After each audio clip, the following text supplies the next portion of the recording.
Strings, brass, a bow, alone have strength, but when put together can share a story full of passion, bleeding emotion, and conjuring the fondest, deepest memories. They can fill an entire room or simply one heart with joy. They can express what you no longer have the capacity or words to say. From the day we are born to the day the Lord takes us, they are summoned to celebrations, achievements, and loss.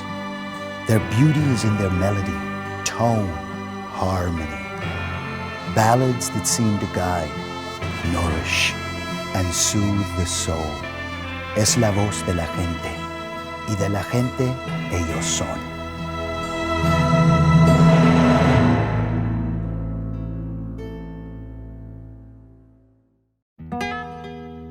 I love you all. I know Juan does too.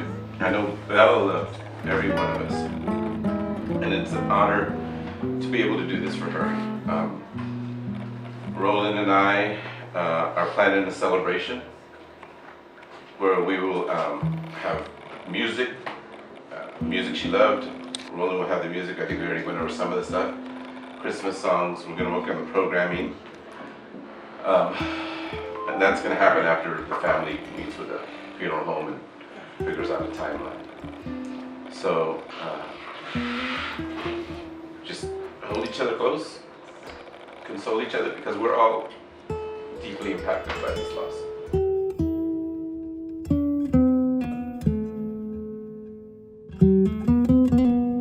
Mariachi is the legacy of my mom. Of course, she was the first to have mariachi in the school system. It was something that I grew up listening to, admiring, and there's a sense of responsibility of continuing that legacy. The passion defined me. And mariachi music, I became mariachi music. And mariachi music became me. And for the last, I'm gonna say the last 55 years, it's something that I love, but it's beyond just the playing. It's more about the goodness, and it's more about the greatness that our culture and that our people and that our ancestors have. And that's, I think, and I believe that that's been my purpose, that passion. That's what I wanted to share with my students, and that's what I want my students to learn in their class. Growing up in that environment, you know, it's important to me because you learn it's family, it's business, it's tradition, many things there, you know, that are happening in a genre that people maybe don't respect as much as they should. And it's not their fault, they just aren't aware of the things that go on in mariachi. And I think it's our job to let them know, to inform them.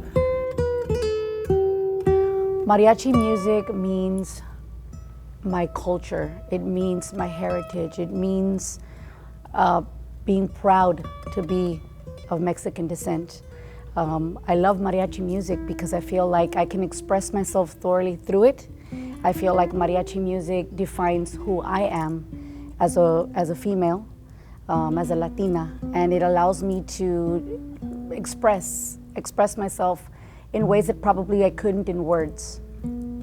Through music, through mariachi music, I'm able to do that. My father would listen to it, and my father listened to it for reasons of him trying to connect with himself and you know, trying to self-medicate, if you will, with being, you know, here in the U.S. and still trying to stay connected to his ancestry. He was in Vietnam. He was a corpsman, so there was a lot of emotion, a lot of trauma in his young life and playing that role. And so he would listen to mariachi music just to kind of release, you know, the emotions, you know, because mariachi music, it carries every emotion. You know, it carries love, it carries trauma, it carries heartbreak, it carries hope. So what it means to me is that it's a medicine.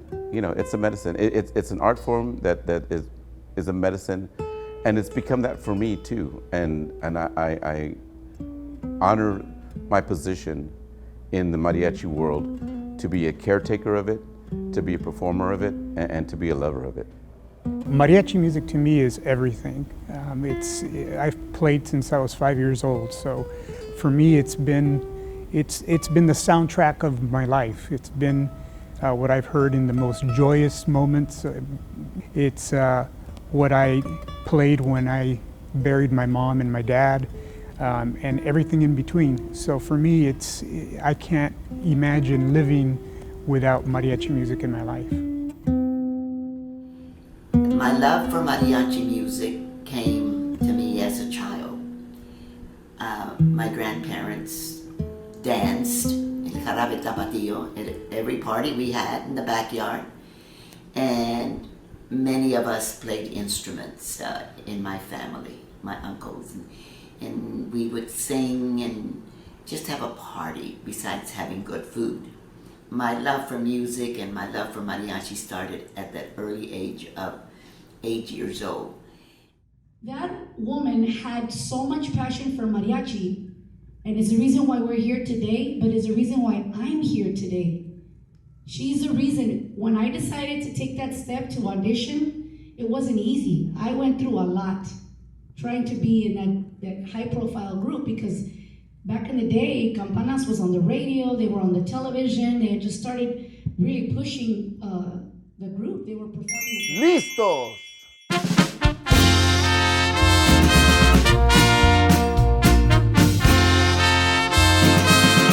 1975, the city of San Antonio, the government came to Belle and they asked Belle, look, what can we do to help tourism in San Antonio? September's our least productive month.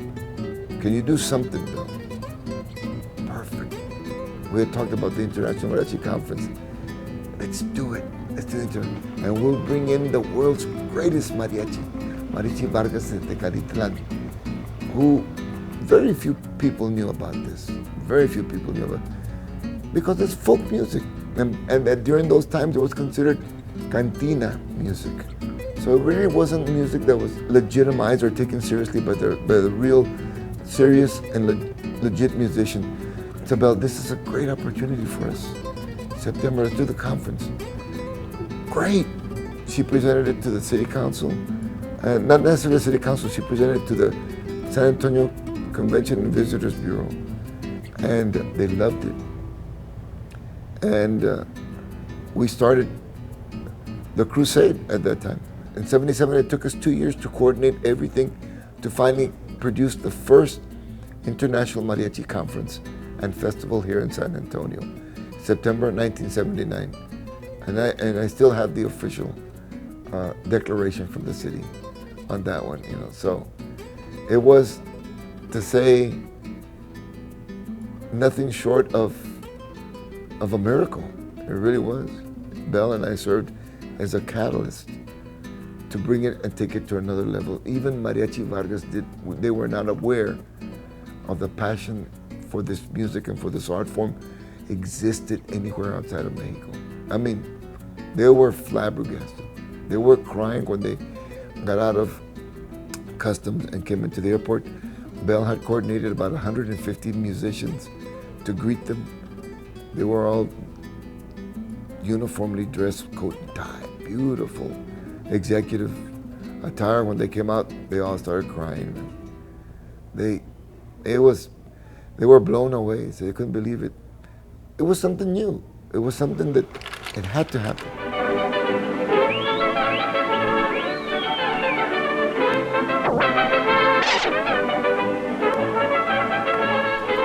And I remember one day, as a junior high school student, going to rehearsal, and the director said, guess what? There's going to be a mariachi festival, first time ever, and Mariachi Vargas de Tecalitlan are going to be the workshop instructors. And for us, we youth mariachi groups, we idolized Mariachi Vargas. They were our Beatles. I mean, we would buy the record albums and listen to them till they were scratched to to understand the music that they were playing and how they were playing it and try to emulate what they were playing. So for us, they were our rock stars, and all of a sudden there's going to be a conference and Mariachi Vargas are going to be the instructors, and it was in San Antonio, Texas.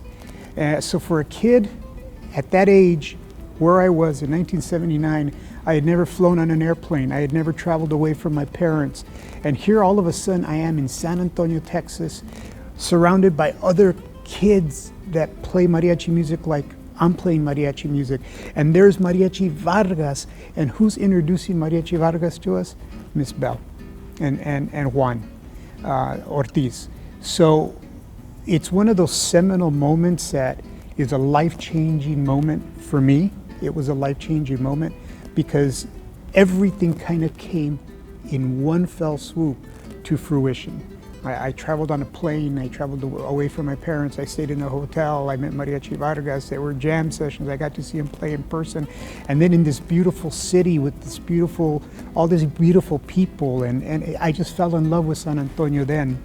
And I don't know if I would have ever had that experience had Miss Belle and Juan Ortiz not taken the initiative of starting the very first International Mariachi Conference ever in September of 1979 right here in San Antonio, Texas. You gotta be careful. If you don't watch your guard, you're gonna fall in love with San Antonio. The city fell in love with them. They fell in love with San Antonio. They had been here hundreds of times playing at the Alameda. San Antonio was not new to them, but they fell in love with San Antonio, a renaissance, because of what Belle had created, an idea between her and me, and a genesis, a synergy with the city of San Antonio. It's historic. All right, I knew it was. To those of you that have been with us since Day one. 5 years, We're all Day going on one. this you know how long and how many times you've had to practice, and Twice. so you're enjoying this because you've been and stayed with Campanas, and we hope that you stay with us forever. And you have made us very, very proud today. Mariachi Universal. It was a professional group that got started even in the days of Lanier and San Antonio College. I started to implement the students that I felt they had a passion for this. I started with four members, and we existed as Mariachi Universal back in 1976 without it being called. I finally formalized it. I went to the court, registered the name Mariachi Universal 1977, and we functioned as Mariachi Universal, 4 members. Started adding a violin player, started adding a trumpet player, and in 1980, we're going to compete in the 2nd annual International Mariachi Conference and Festival in San Antonio. This is against mariachis from all over the world. I just remember thinking like, all right, we're starting a group, I'm in. Not even thinking like, okay, I have to audition. Hopefully my music spoke for itself and I deserve to be there. That's the story I'm gonna go with, but whoever know, I just assumed that I was gonna be there, and I was there.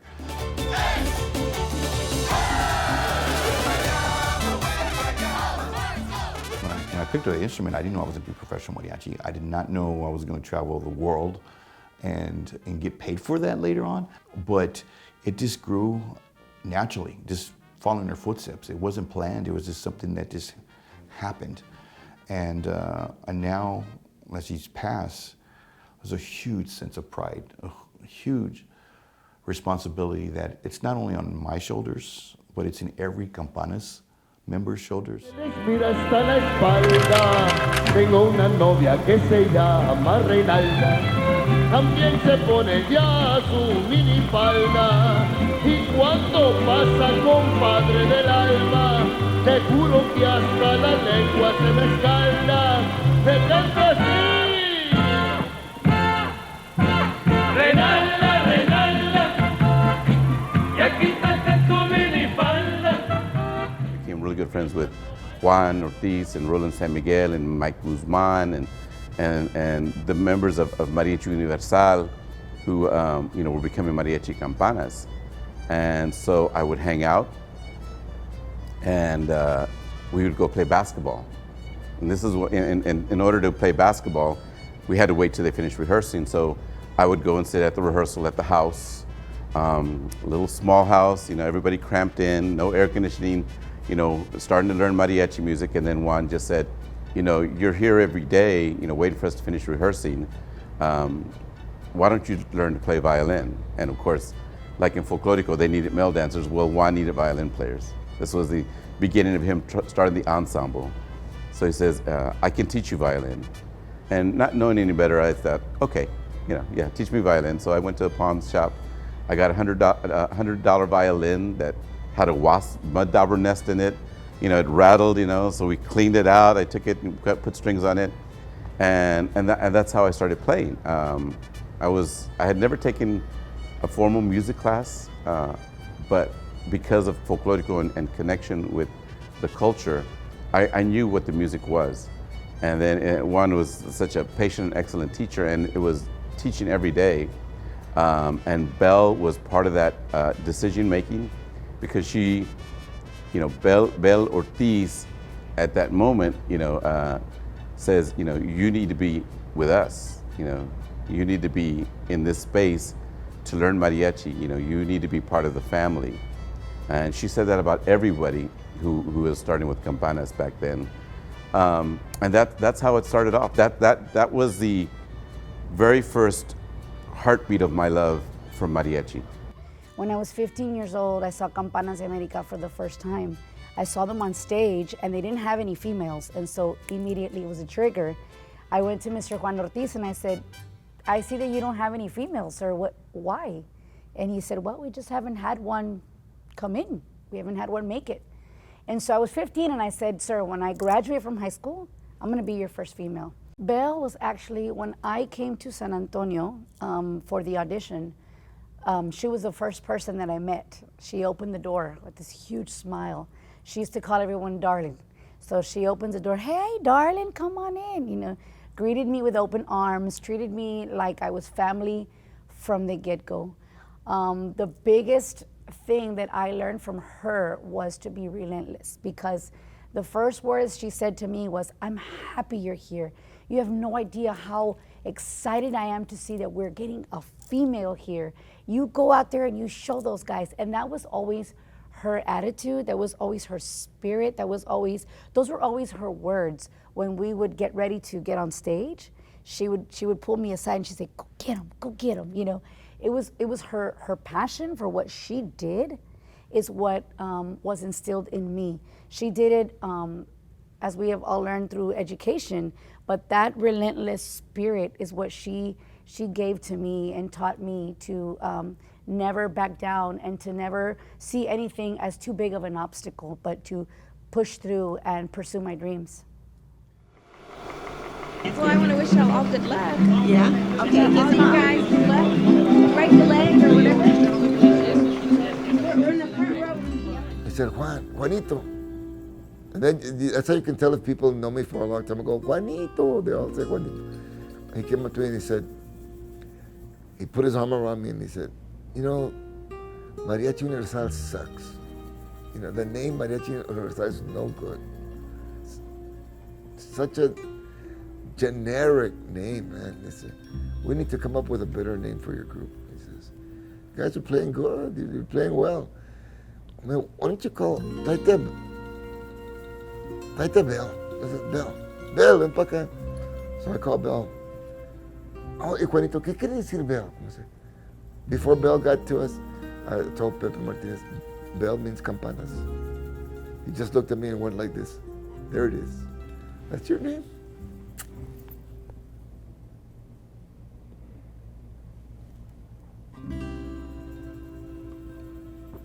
Sorry.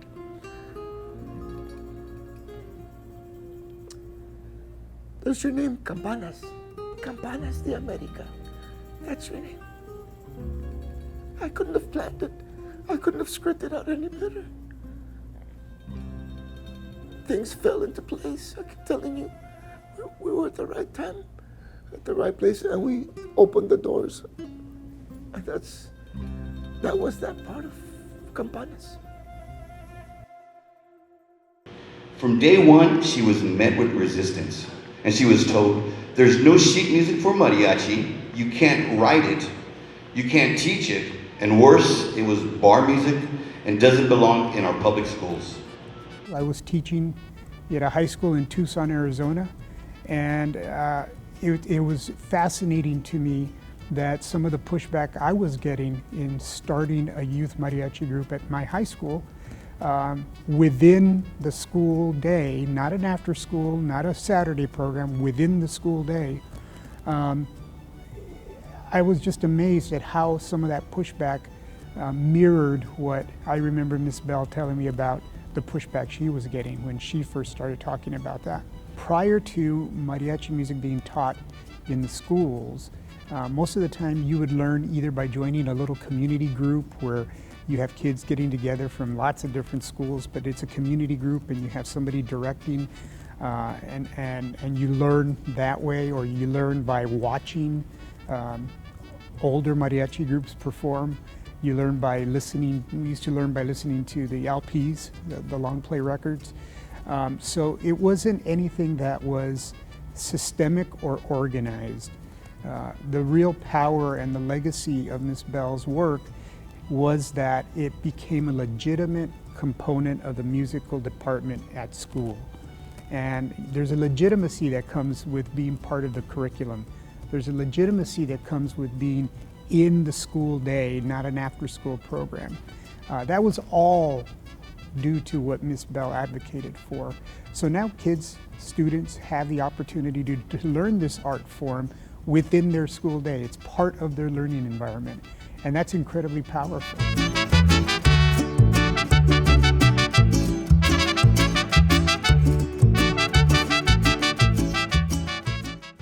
I was teaching at Irving Middle School for 21 years. We started the program after school, 5 students, and when we left there were 326 in a middle school in the mariachi program.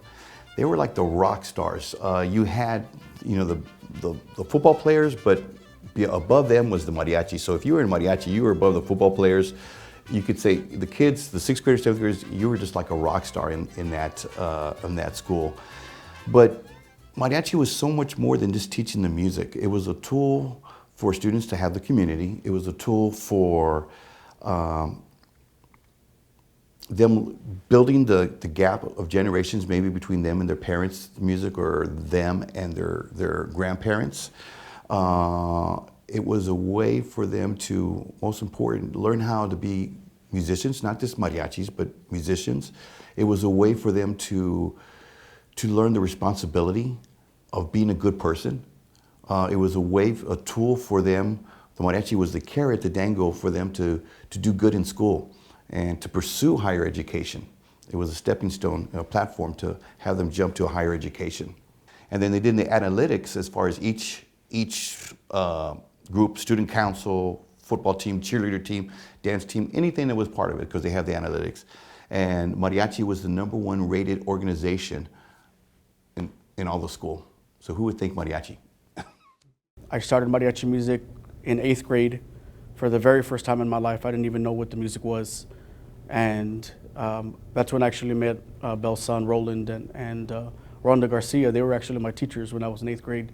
But I remember Belle coming and speaking to us and educating me personally on what it was to be a mariachi and the honor it holds to be a mariachi. Because I honestly think that what Juan, the way he taught us in the classroom and the way Juan and Belle would teach us things, kind of spurned that, ignition to like, hey, you know what? You need to make an effort to learn.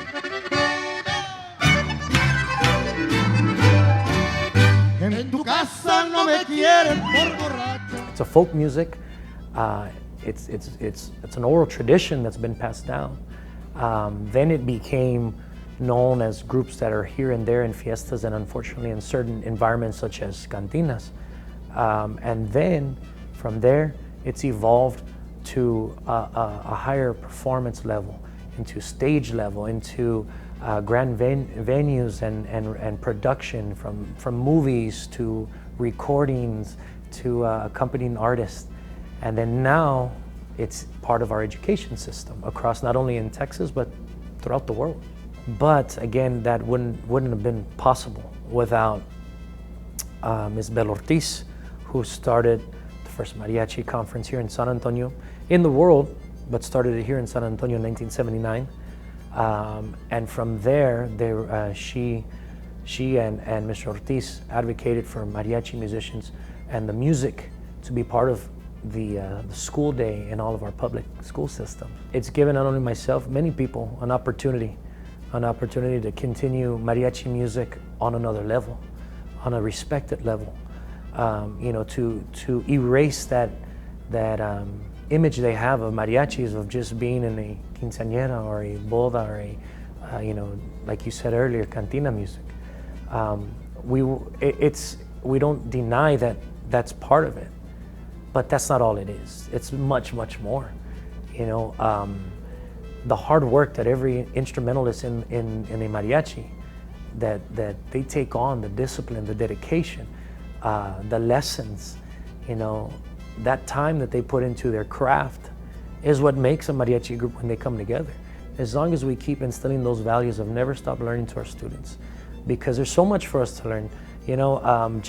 We can learn the music, we can learn the interpretation, but there's also the part of some of us who are not from Mexico and didn't grow up in Mexico. We must experience that. There's certain things that are missing in that essence from us that we must explore. And I think that's part of the learning process for everybody. It's not just a piece of paper and notes. Anybody can read that. You have to get deeper into that.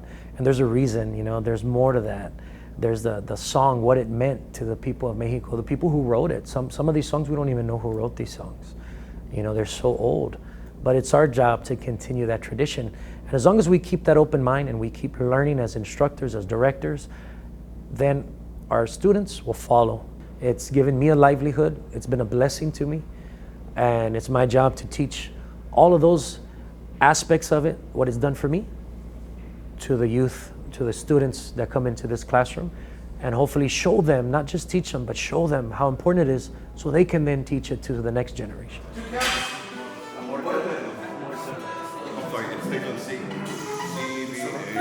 Okay, here you go. I told you that she played the songs, the ranchera songs on the piano. She had the kids singing. And many times the school board chastised her and told her, you can't be doing that. That's not real music. That's not legitimate music. That's something else. And they're speaking in Spanish. We don't want people. This was an era where the Mexicanos, the Mexican Americans, the Chicanos were oppressed. We were told, don't speak in Spanish. The school board gave her an ultimatum. Said, you can't be teaching that. Or you can't be a teacher, in choir. I said, okay, well, they'll have the foresight and the fortitude, the spiritual, the physical, the emotional fortitude to tell them, okay, well, that's great. I'll stop it, she told the board. But so will I cease and I'll desist to teach German music? Oh, you can't touch the Germans. Why not? I'll stop teaching the Italians. Oh, no, those are... Are you discriminating? Are you actually are you saying now that you're going to discriminate Spanish and Mexican songs? And she put them in a predicament where they were forced to say, okay, do it. Okay, you got it. If they change it in any way, I will tell you. Usually it's 2 to a real minute. I didn't put my other list, but it should be this. So we weren't always welcomed with open arms, even in town. There was one restaurant, people hire us, people say, we have an event, we want to have mariachi, they would hire us. And most of the times it was at their homes or at a hall. Sometimes they would say, we're going to have a dinner at a restaurant. We can hire you, for an hour, come and play. And it's San Antonio, it's always welcomed, it's understood, it's part of like breathing air, you're gonna hear mariachi music. There was one time where outside national chain had opened up here, and we were booked to go play, and we went to go perform. We showed up like we usually do, 12 of us, Belle, of course, leading us in. But there was a sign on the door where it says no clowns or minstrels allowed, because they didn't want entertainment like that. Well, we didn't consider ourselves clowns or minstrels. We're part of the culture, we're part of the atmosphere of San Antonio. So Belle led us in, and we start to play, and the management kind of shut us down, and they referred to the sign, and Belle says, well, we're not clowns or minstrels, we're mariachi, this is San Antonio. The management said, I'm sorry, we don't allow that music here. Belle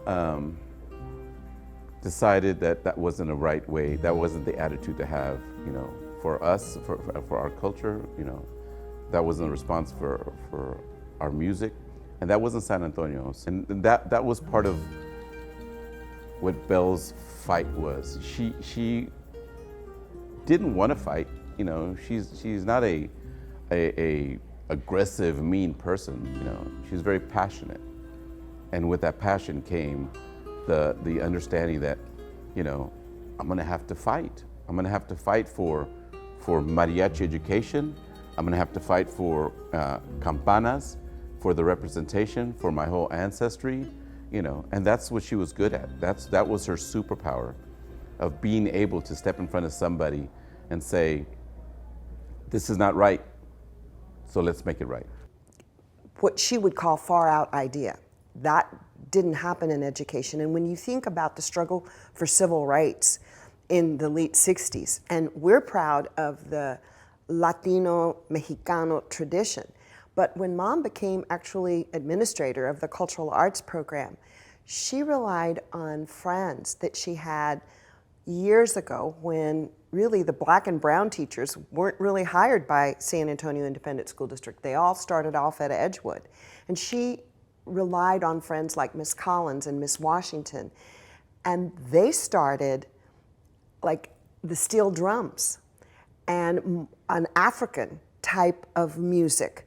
So when I think of Mom, I think of mariachi education, but a little known fact is that she started integrating Caribbean and reggae and African music into the school curriculums as part of that cultural arts. So it wasn't just about giving the children of Latino background and Mexicano background that pride. This was very inclusive. Here to perform the national anthem, he's known as El Charro de Oro, the boy with the golden voice. Please welcome 11-year-old San Antonio native, Sebastian De La Cruz. When the NBA Finals, we're big Spurs fans, when we were against the Miami Heat, and one of the things the Spurs decided to do to represent San Antonio is they had a young singer named Sebastian De La Cruz sing the national anthem. He's a young mariachi singer back then, so he wore a traditional mariachi suit and sang the United States national anthem.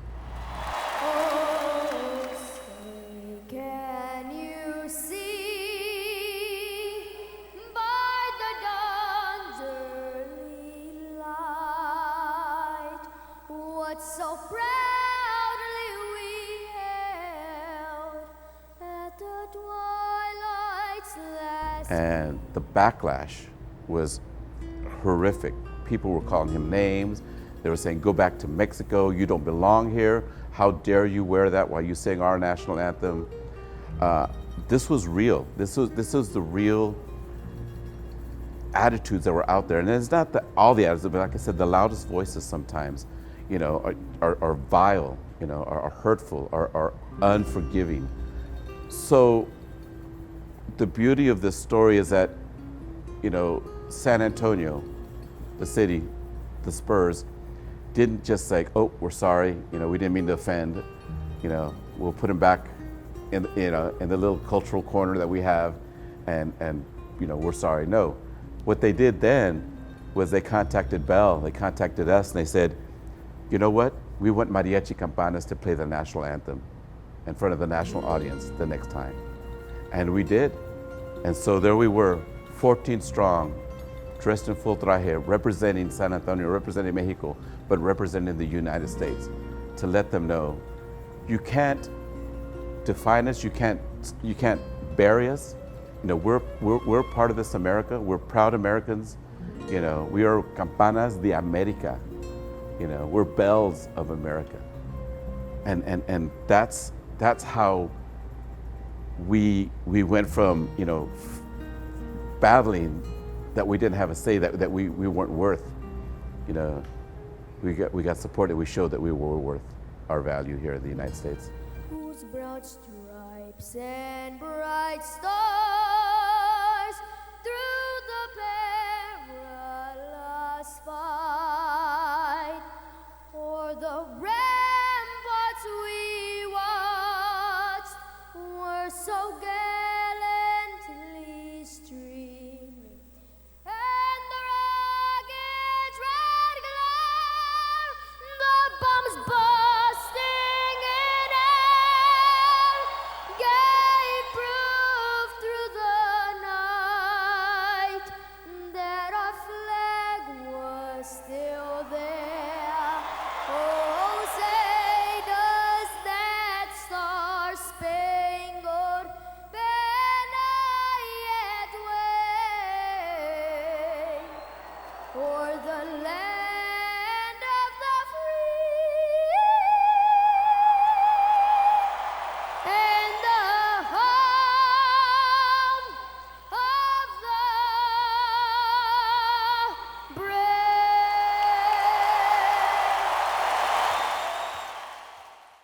I remember that we were working at Fiesta, Texas, and a lady by the name of Camille Bach saw us perform and came to me and said, I really would like for you to come work for SAISD. We don't have very many female, I don't think at that time there were any female mariachi instructors. And of course I didn't have the experience, and I was honest with her and I said, I really don't have the experience. She said, it's okay, we'll train you. And just to give you an example, I was in my class, I had grandpa, grandma, daughter, and granddaughter, grandson, all in the same class, learning violin. And it was beautiful because you don't see that very often here in the United States. And so that wasn't the only family. There was a second family as well. And to see so many little ones, 4-year-olds, 5-year-olds, that are embracing the music, that want to learn about mariachi. They want to, they see the older kids, they see the instructors, they want to be a part of that. They want to catch the mariachi wave, right? So it's amazing to be a part of that, to see how much mariachi music is influencing not only San Antonio, not only us Mexicanos, but people of all ages, people of all races. It's overwhelming. Mom fought for women to be included in mariachi, which was absolutely unheard of and was really a difficult choice. She was adamant about that, yeah, who says women can't be in a mariachi group? Just like she said, who says that there can't be women leaders? So she was very empowering for women. I mean, her hopes for us is that we would be the first generation of women that wouldn't be defined by who our daddies are or who our husbands are, that we would have our own careers, our own education, our families, and our contributions to our community. She felt that way, though, for every child. It was then that Belle Ortiz started to really mold me as a teacher, because she would again bring in that, remember, there's no wall that is too big, or no mountain too big that you cannot climb and that you cannot conquer. Remember that you are responsible for being the role model for these young ladies. You are responsible for sharing that passion. You need to light that fire in those little girls like the fire that you have within, like when I first met you, you came and knocked on my door. So she always had that coaching, she was like a mother to me. I used to call her my San Antonio mom, because she was always pushing me to be better and reminding me never to let anything stand in my way. At the end of it all, there's a big reward, because you are gonna be passing on what has been passed on to you. So always remember that there will be one day where you will be on the stage and the young ladies will be looking at you. So when it gets tough and when things are not working quite as you would like for them to, remember that. Keep that in the back of your mind. Someone is watching me. I may be inspiring someone. So what am I going to leave for the future? What am I going to leave for those future young ladies that want to be in my shoes right now? I am very pleased to let you know that it was through the development of mariachi music that so many of our students have stayed in school. And it was a great feeling of satisfaction when I was teaching mariachi, that the grandparents would come and tell me, Señora, how wonderful it is to be able to talk about the music to my grandson or my granddaughter. She's taking violin in the public schools, and we're so happy that you introduced this to the nation, because we now talk to our grandchildren, and the parents get the guitars out, and it's a family situation now, and has been since the development of this program.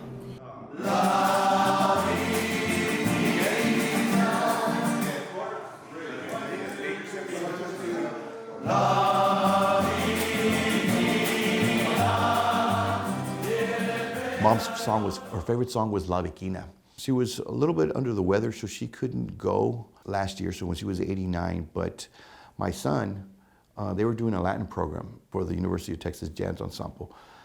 And the director knew my son was involved in mariachi and asked, can you write an arrangement to a mariachi song? Well, sure enough, he said yes. He knew exactly what song to do. So he wrote an amazing arrangement. So we went to the concert, and then he got up and spoke about his grandmother and what she represented. And then he starts it off, and just with a piano and sax. And the motion, you could just see the journey from where she started and how it ended. Then after that slow section happens, then the massive 20-piece orchestra jazz band comes in, just, and you can feel it, and they're playing. And then I just realized, does she even realize what she did? That now her grandson wrote an arrangement, who's in the University of Texas Jazz Band, and they're playing a song that's mariachi at the University of Texas. Amazing.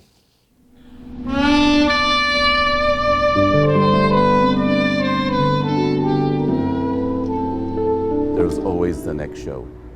We all decided, let's invite the groups to give a final despedida, and they came over that Sunday. The house filled up. I mean, there was it was like it was a show. It was the cast. We called it the We Love Belle Mariachi Super Show. The wings was the living room. The parking lot. The kitchen. That's where everybody was on standby. The main showroom was Belle's room with her bed and her family around her. And our first group was ready to play, and I said, okay. I said, I'm gonna MC this. I'm gonna present the show to Belle. So I went by her bedside and I said, hi Belle, it's Anto. We're ready for the show, the one you've been talking about.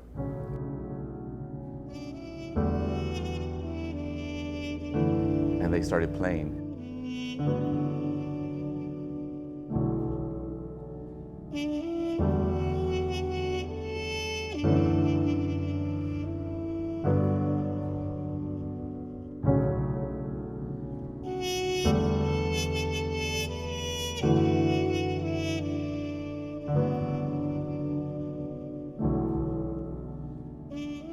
presented the show to her. And it was her show. It was the show that she had been talking about for years. I didn't realize until that moment that we were planning her goodbye. We were planning her show. It was the most beautiful show that I've ever been a part of. And she deserved every song.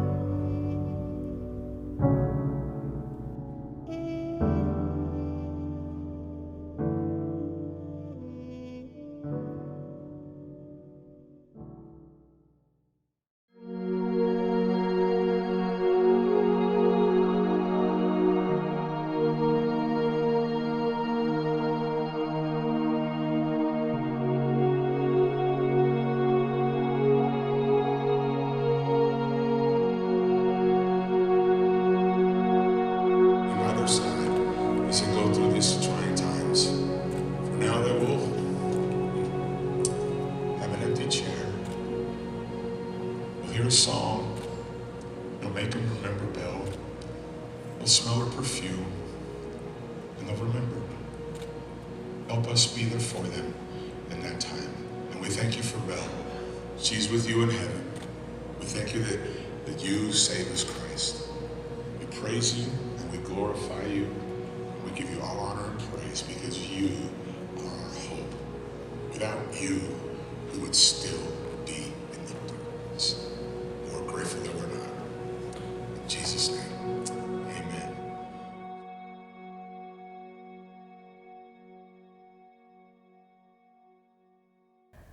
I don't think we'll ever know how many people she has influenced, changed. We'll never know the numbers. But I tell you that the mariachi community is so much better because of my mom. The community of San Antonio is so much better. Our family is so much better because she was in it, and she will remain in our family forever. I'm just so proud. We're so proud to be her children. Growing up, we knew that she was making an impact, but we thought just around what we see, our city, and to know that she planted seeds in other school districts, in other cities, in other states over the country, and hearing these stories and seeing them on Facebook, it just every day I would read and just cry and think, God, I didn't know that about Mom. How did I not know that about Mom? It seems so insufficient, but it's simple, but hopefully not simplistic. What I would say to Ms. Belle is, thank you, gracias. I want to say thank you for giving us that, for leaving us that special gift of mariachi music at such a young age, because back then, it had to be taught from your abuelitos or your tios, and so now it's being taught at schools, and that's a big thing in a musician's life, is to have that be taught at such a young age and be able to have that. So I say to Belle, gracias. If it wasn't for her, I wouldn't be here right now. I wouldn't have lived the past few years of my life being some of the best years of my life. I've been able to do a lot of things that I never thought I would be able to do because of her. So if there's anything, it would just be to say thank you one more time. Yeah, I would say thank you for all the music that you brought to my life. It's changed my life like forever, and I'm always going to be playing, and it's because of her, because of what she did to my dad did to me, and it's just been around my family. And never in my life has music not been around it. And to really comprehend and think that it's because of her is like a huge, I would just say thank you for everything. Music is my life. I obsessed with it. Ese es el legado que yo tengo por parte de toda la familia, por parte de Belle. No importa lo que estés haciendo, siempre sonríe. Y muchas cosas así que no te enseñan en un mariachi tradicional. Todo mi amor para la familia.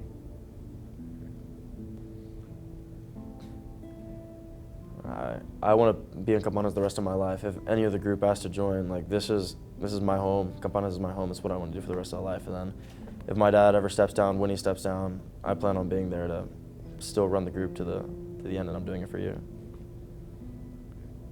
Won't let it fail.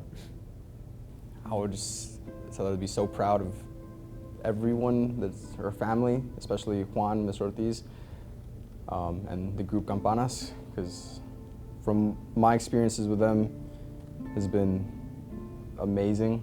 Like not just music-wise, like in terms of people, they're some of the best people I feel like I've ever met. And when you have people like that putting you in such a high regard, you did something right, you know?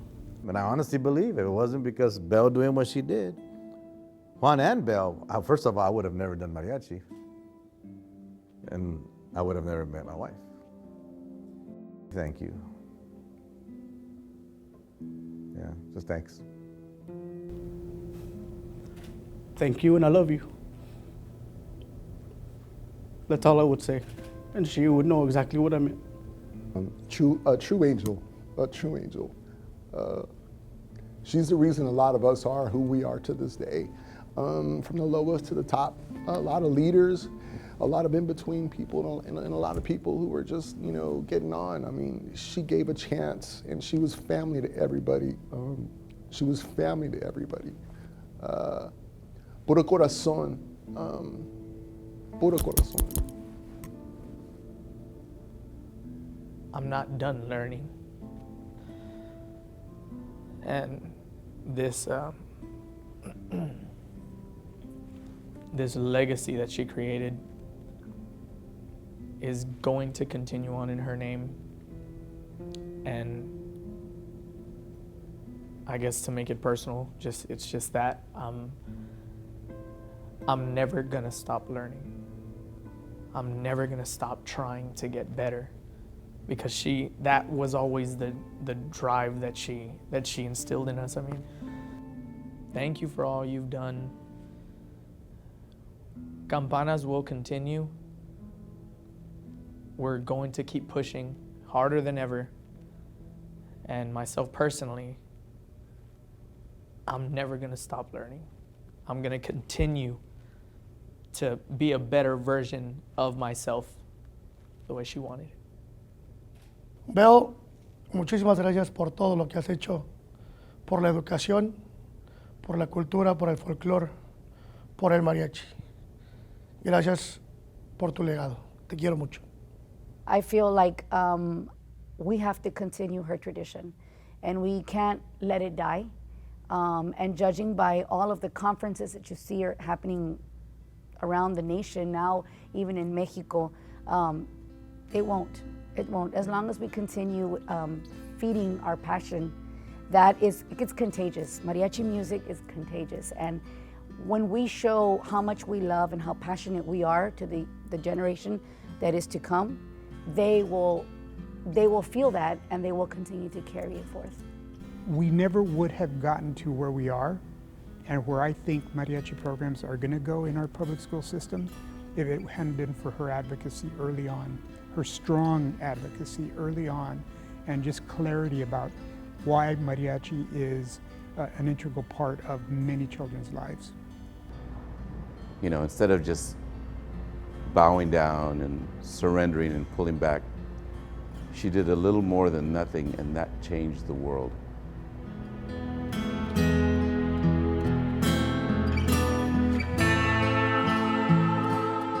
A musical seed was planted, and its notes have taken root.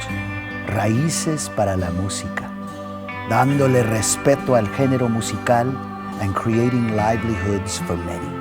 Each one learning, then teaching the next, y al que sigue. A new lineage of musical educators carrying on a 150-year-old tradition, la tradición.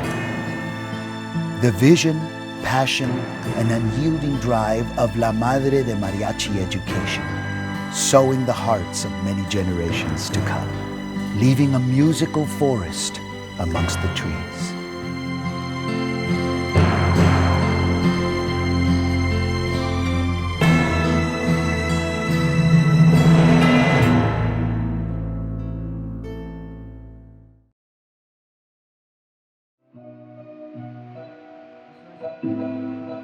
Her presence is felt everywhere.